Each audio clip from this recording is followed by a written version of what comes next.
Da oggi c'è un padovano eccellente in più.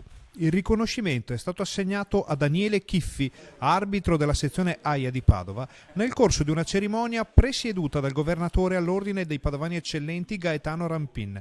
In municipio, per stringere la mano al fischietto padovano, anche il sindaco Giordani e Diego Bonavina, assessore allo sport ed ex calciatore. Chiffi è il primo arbitro padovano a ottenere l'importante riconoscimento, nonostante sia stato preceduto sui campi di gioco da casacche nostrane del calibro di Roberto Bettin e Francesco Francescon. È una sensazione quasi di imbarazzo, perché hai fatto due nomi che hanno fatto la storia dell'arbitraggio padovano, italiano e internazionale.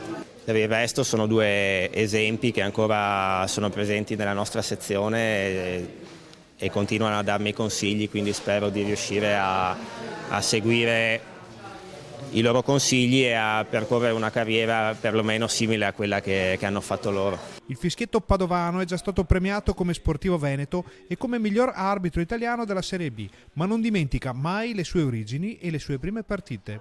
La prima partita di esordienti l'ho fatta a Terranegra, Atletico 2000.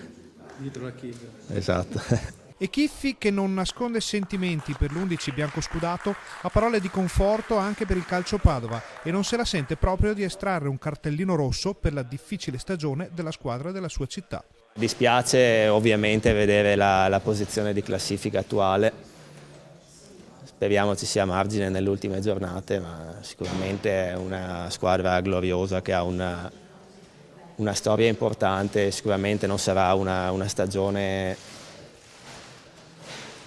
non positiva a cambiare le sorti di una società, ecco.